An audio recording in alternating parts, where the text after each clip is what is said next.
Alright, it's been a while since I've done one of these, so um, let's see what we can do. Been working on this for a couple of days now. Little Superman piece. I've completed the Wonder Woman. Maybe better look at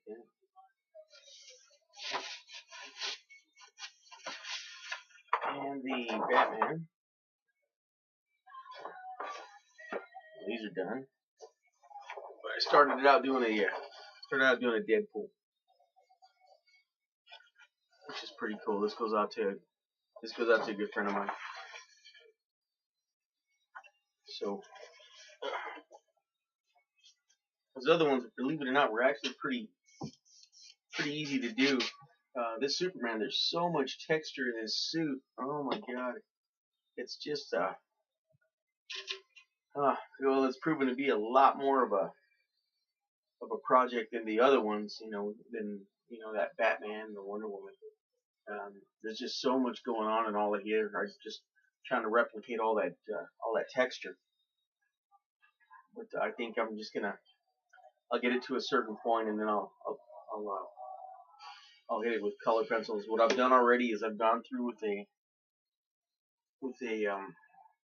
very detailed pencil drawing for an underpainting or an underdrawing, and then I hit it with a little workable fixative to seal it up so that it doesn't smudge when I start painting. And then I freehand airbrushed in all of the color work, the blues and the reds and the flesh tones that you see. And then I've gone through. I'm at the point that I'm at now, where I just take a variety of color pencils and I start to fill in all the texture and detail and shading and highlighting for the piece using this reference photo for mapping out all my color work. Still need to do a little bit of airbrushing, so I'm going to go ahead and I think that's where I'm going to pick it up now.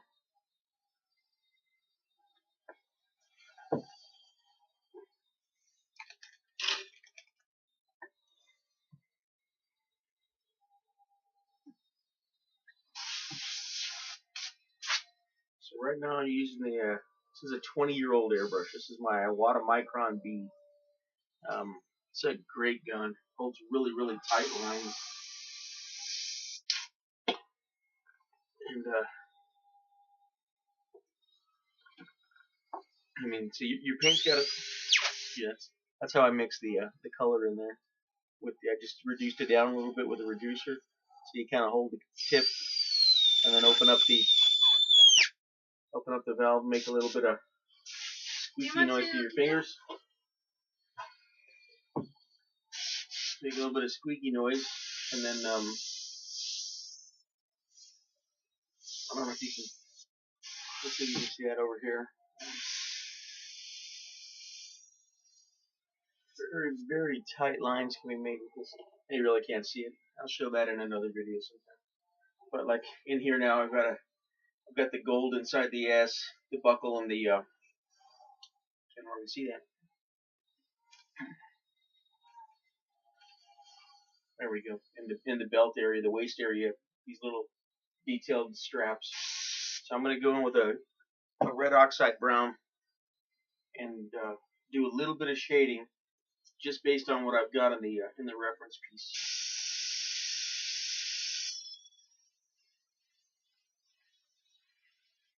Now I do everything that I've done here so far, even with the airbrush, has been freehand.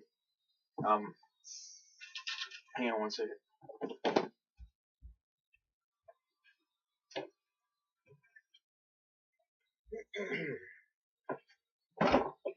Okay, it's all been freehand because I'm an airbrush artist. I've been doing this for 33 years, and I've got a pretty good grasp on the control of the airbrush.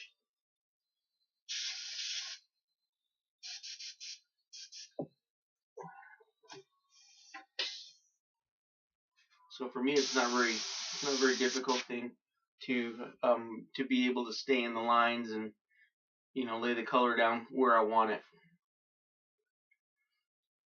So like even with my flesh tones, where you'll see some artists that do this similar uh, style and technique, Drew Struzan style, they'll lay down a single color for the flesh, and then they'll just chop out all the shading with color pencils.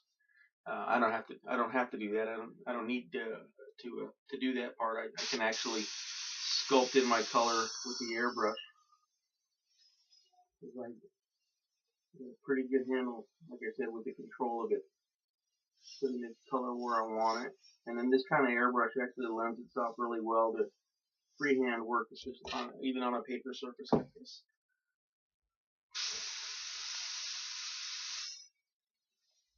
Just kind of remembering to stick with my reference piece for the shading.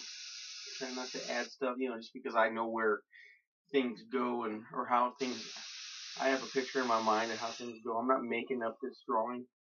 This isn't coming out of my head. I'm actually pulling it from this reference piece. So the more you stick to your reference piece for mapping, the better your end result is going to be.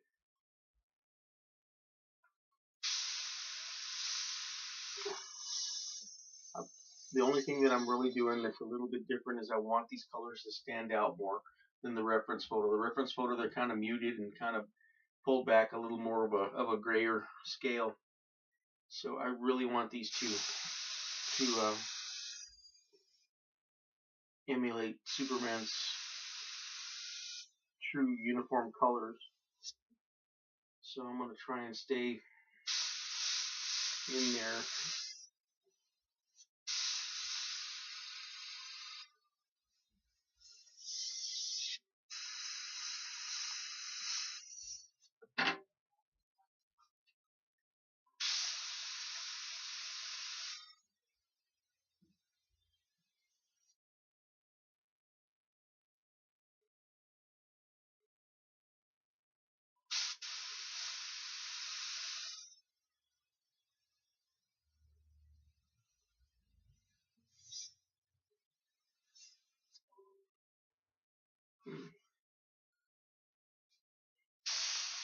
Yeah, at this stage, you're going to try not to overwork it.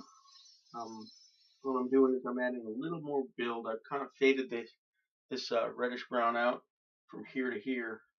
Uh, thicker in this end, and then kind of thinned it less spray towards this way, so it's a little more translucent. There's some ornamental work inside of his belt. So what I'm going to do now is I'll probably throw one more color over the top of this, maybe a sepia, to bring it a little bit darker in certain spots. And then I'll go over later with either a color pencil or a fine paintbrush, and I'll detail in all the little ornamental pieces he's got going on in his belt.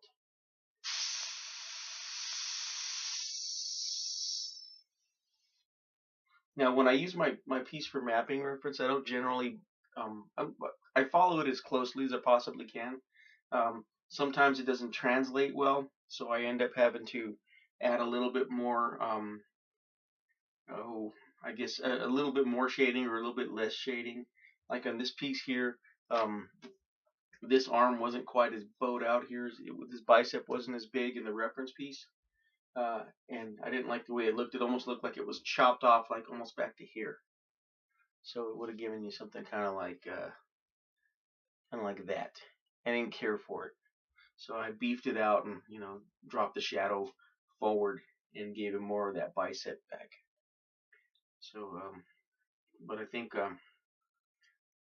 it's okay to make up a little bit of this, I guess, just so it translates. Because not all photographs translate that great.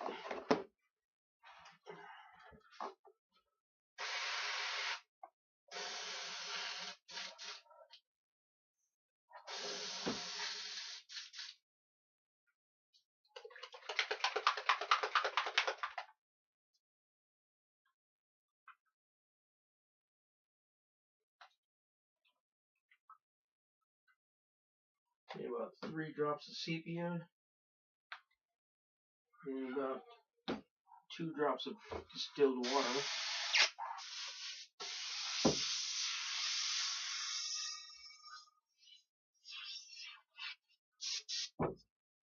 All right.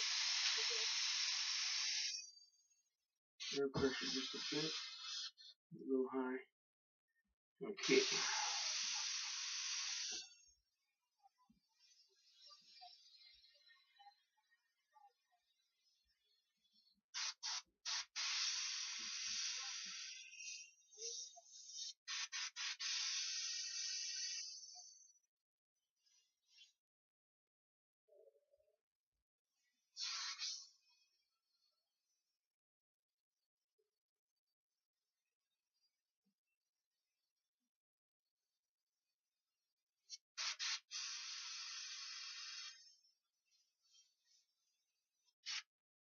Kind of been out of the game for a little bit.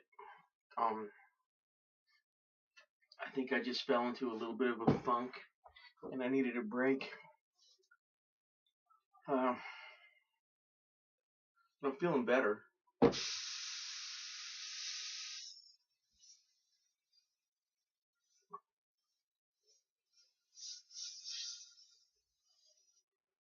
don't know if many of you remember, I was fighting cancer. This was 3 years ago. This year I was diagnosed, and it's been a little fun, to say the least. It's been quite a ride, and it looks like all my tests are going really well. I had surgery a little over about 2.5 years ago to remove the cancer, and I think the results of the surgery kind of left me in a haze, not really knowing, you know. Well, I guess it just kind of left me a little off. I'll kind of leave it at that. So, but I picked up the pencils earlier this month, and I feel a little better. I feel a little better than I was um, for a while now.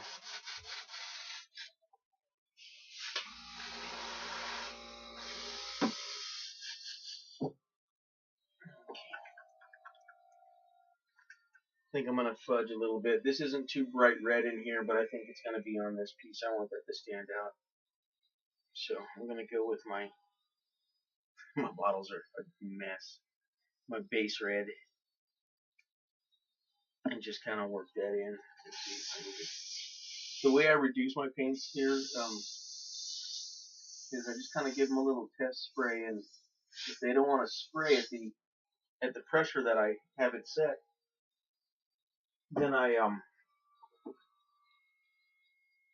give it a little bit of a reducer.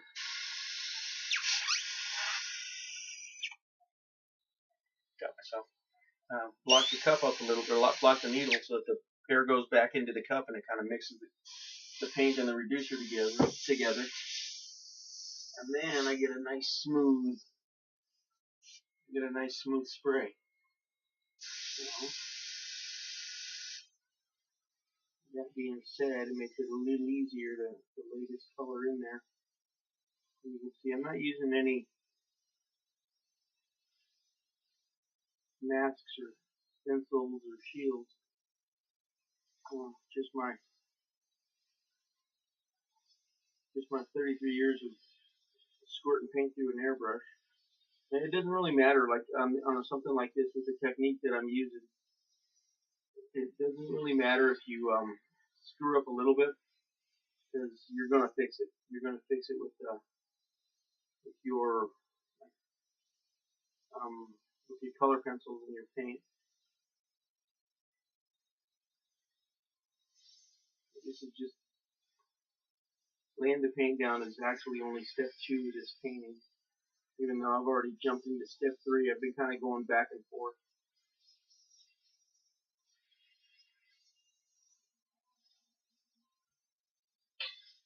Let's see, I'm getting some overspray inside this red here, so you got a little bit of orange mixture going on there because these colors are transparent.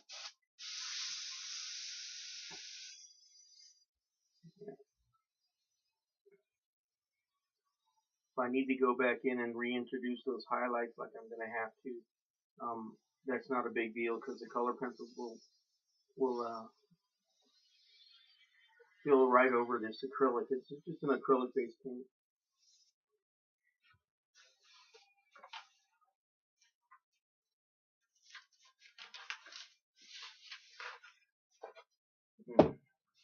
Let me see. I'll just use one of my business cards. I don't want to. I need to kind of block this section up here a little bit because this red's it's actually pretty bright red, and I don't want it to go all over the gray. So we'll just block it off with a business card, and we're back in business, as it were. Okay, that's pretty good for that one.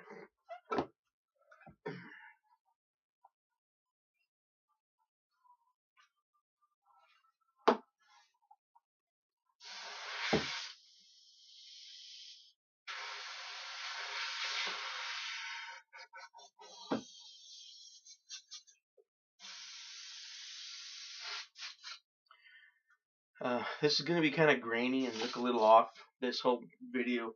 I'm actually just using the camera off of my computer, but I'm thinking very hard about buying a camera. So any of you guys like Jeff Lafferty or Peter Palmiotti, you guys that if you have any suggestions, anybody I didn't mention there, anybody at all, if you have any suggestions about what kind of small camera I should get for doing these videos, that'd be fantastic. I'd love to get a little insight on it.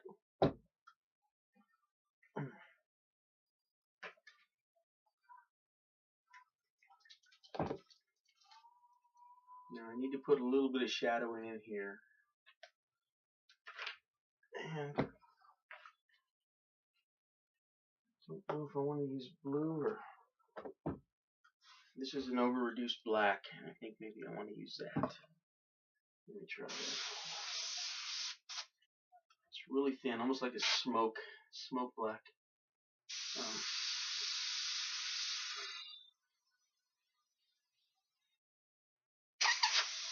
It's not doing too bad.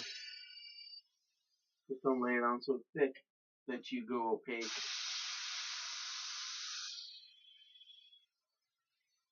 And what this is actually doing is just causing a separation of the pectoral muscles, giving a little dip in the middle of his chest. And it's just to shape it right now, a little sculpting. Actually, it looks like it's, got a ripple through the middle of the emblem, which is cool. And then once I get the color pencils out and I start doing more highlighting and different colors in here to make that, to give this more texture, it'll really look sharp.